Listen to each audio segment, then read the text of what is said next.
And this morning we are giving you a sneak peek at the highly anticipated Longwood Reimagined. So the $250 million project has been 2 years in the making, and in just a few weeks it will make its public debut. Our Jan Carabeo is live in Kennett Square this morning with what we can expect at this new garden experience. And Jan, people have been waiting for this for a long time. Jim and Janelle, you are going to leave this segment feeling inspired. It is absolutely beautiful in here. We are coming to you live this morning from the brand new West Conservatory. It is the size of a football field. It is a glass house that is seemingly floating on water. The beauty surrounds you as soon as you step foot through the doors. Take a look overhead here. There are 80 hanging baskets, 40 at each end of the West Conservatory. And here to talk about what people can see later this month is Patricia Evans. Patricia, it's stunning in here, and it feels like we've been transported to a different part of the world. It's a Mediterranean vibe. What do we have going on? So this is our new West Conservatory. As you said, it's the size of a football field. It is spectacular, both indoors and out. The gardens inside are Mediterranean inspired, which means that we have plants from Mediterranean-like climates from around the world. We have 18-foot tall trees in here, cypress trees, those burrow tails hanging from those baskets. It really is a beautiful sight. It certainly is, and the West Conservatory is the centerpiece of the Longwood Reimagined project, which we began more than 3.5 years ago. So it's been a long time coming, and we're so excited. This is the jewel, so to speak, if we can pick a jewel, because it is so beautiful all around the grounds. But 17 acres here have been transformed over this 3.5-year project. What else can people expect outside of the West Conservatory? So in addition to the West Conservatory, we've added a new bonsai courtyard, which is an opportunity for us to display our wonderful collection of bonsai.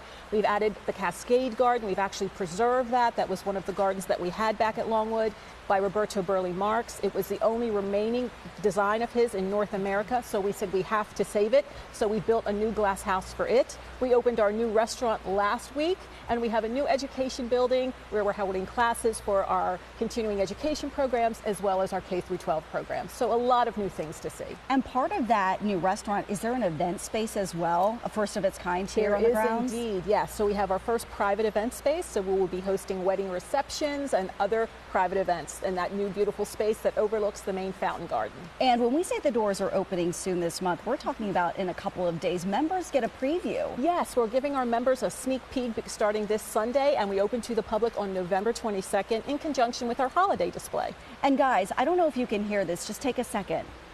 That is running water. It really is a calm and serene place just to come and relax and enjoy the view. Absolutely. Water plays an important role in all of our gardens here at Longwood. So what would the West Conservatory be if we didn't have some water features in it as well?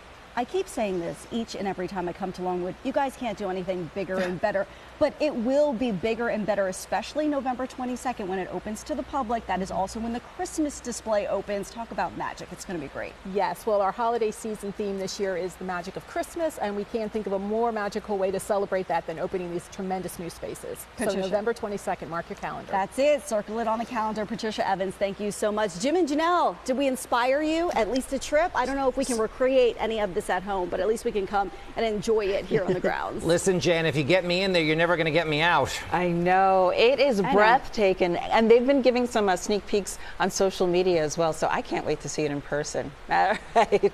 Yeah. Thank you so much, Jan and Patricia. We'll see you later on today. It is now. Our Jan Carabeo is live in Kennett Square with what we can expect at this new garden experience. How exciting this is, Jan. We've been waiting for this. I mean, we've been waiting a long time, haven't we, Jim? I know all the other reporters are always mad at me because I steal the Longwood assignments, and you can understand why. This is my moment of zen today. I hear a lot of running water. I'm surrounded by beautiful plants in this gorgeous new structure. It is the West Conservatory, a glass structure the size of a football field with 17,000 plants inside. And here to talk about what it took to put this part of the project together is Chad Davis. And Chad, right when you step foot inside the doors here, you just see this beauty not only in front of you, but overhead. More than 80 hanging baskets at the entryways. Talk about that first and foremost. Well, the hanging baskets are one of my favorite things about Longwood. It's one of the ways that they go above and beyond, literally above, or we go above and beyond here. And right now we have burrows tails.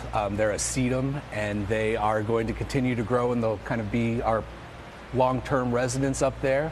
And then throughout the seasons, we'll enhance it with other things like orchids and other flowering plants. So you'd be walking underneath a cloud of these baskets.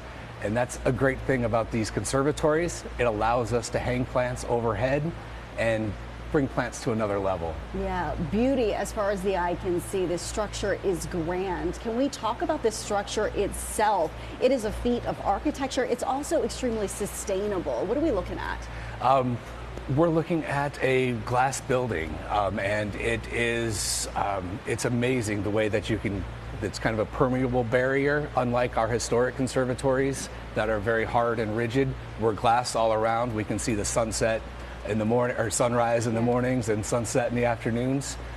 We've got earth ducts that are bringing air in that's fresh and cool underneath our feet. We can add heat to that during the cool season. We've got bird fretting on the glass to make sure. Talk about that. There are these little dots that are all over the greenhouse. Yep.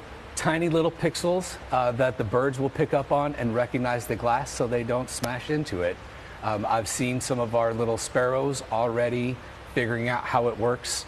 Before we had the screens on during our construction phase, they would flitter around and find the open windows by identifying those little pixels on the glass. Yeah, and finally, Chad, talk about just the environment in here. It's a Mediterranean feel.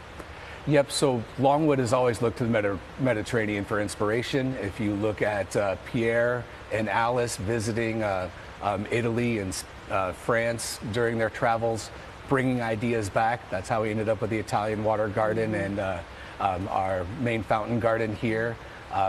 It's been an inspiration for us throughout our history, and it's also it's an interesting plant palette that's different from what you'll see in other conservatories around the states and around the world, actually. It's gorgeous. Longwood is one of the best in the entire world, and you don't have to hop on a plane to get to any of the Mediterranean regions. You just got to come here to Kennett Square and Longwood Gardens. So members get a preview starting on Sunday, and then the general public gets to see it starting November 22nd. How about that 18-foot tall cypress behind me, Jim? I mean, I know you have big trees in your neck of the woods, but not like this. This is absolutely beautiful, and the water feature, I mean, the sound, if you get me in there, you won't be able to get me out, Jan. I know, that's how everyone's going to feel. And wait and see us coming up later in our show. We're going to show you the outside and how this glass structure floats seemingly on water. It's spectacular. Wow, looking forward to that. Thank you, Jan. This is one of my favorite places in our region, so it's so neat to be getting a glimpse of what's been going on there. Jan, good morning. Janelle, good morning. Some people would say it's one of their favorite places in the entire world. Longwood Gardens is known worldwide, and this is really why. Earlier today, you'll remember we started at the brand new West Conservatory, so you may see some video rolling of that on your screen while we talk about this, another new space. This is now the Bonsai Courtyard. It's a dedicated space here at Longwood Gardens now, and the collection is bigger and better than ever before. Here to talk about it is Kevin Bilecki. Kevin, thanks for joining our show. Can we first talk about the beauty we see behind us here? It is approximately, get this, Janelle, 700 years old. What are we looking at? That is correct. So this tree here, this is a Shimpaku juniper. So this is actually imported from Japan and on loan from the Kennett collection, who's been a very instrumental for the trees that you see here, major part of a donation of trees. And it's hard to tell exactly how old this is. The only way to really know would be to cut the tree. But we can generally know the environment it comes from and also the general size of the dead wood and the trunk to determine the size of the tree, the age of the tree. So this here is a Shimpaku juniper. This was grafted over with a foliage. So out of the wild, it may have had a different foliage on it. But we then collected out of the wild, put new foliage on it. So it could be a 10, 15 years process before we even display it in a container and have the final product you see here. Yeah. Okay, Kevin, let's take a walk to see some of the other beautiful trees on display. Some of these bonsai have been training for, what, more than 100 years? Explain That's what that correct. means. So so the training date doesn't always mean how old the tree is, but that's really the part of the process where we start putting it into a bonsai container and start that process of reducing the roots and training the roots to have a nice root spread. and also training the branches. So we'll apply wire and we'll also clip and grow to really create this beautiful silhouette that mimics trees that you may see in the environment. And this is the first time this display is going to be outdoors. You have some hardy bonsai that'll be able to stand up in the wintertime. This is correct. So this is an ideal environment for our hardy bonsai. All of our previous displays were indoors. So we always had to shuffle trees around, but now it's in an outdoor environment. They can have proper circulation and everything they need. Yeah. Kevin, thank you so much. And you see it during the day. We really got a treat by walking in when the sun hadn't risen yet. It's like an art installation here when this beautiful light hits these pieces. I mean, it really is like artwork. And one other thing, right behind where we're standing is a little workshop, I would call it, where you can see people actually training the trees. It is a fantastic spot to step into and experience in a brand new way. Members get to see it on Sunday, and then the public is all invited in on November 22nd. Tickets are required. Chanel, back into you. Oh, can't wait for that. It sounds amazing. All right, Jen, thank you so much. And as Jen mentioned, Longwood Reimagined opens the 22nd of this month. Time tickets are required and are on sale now.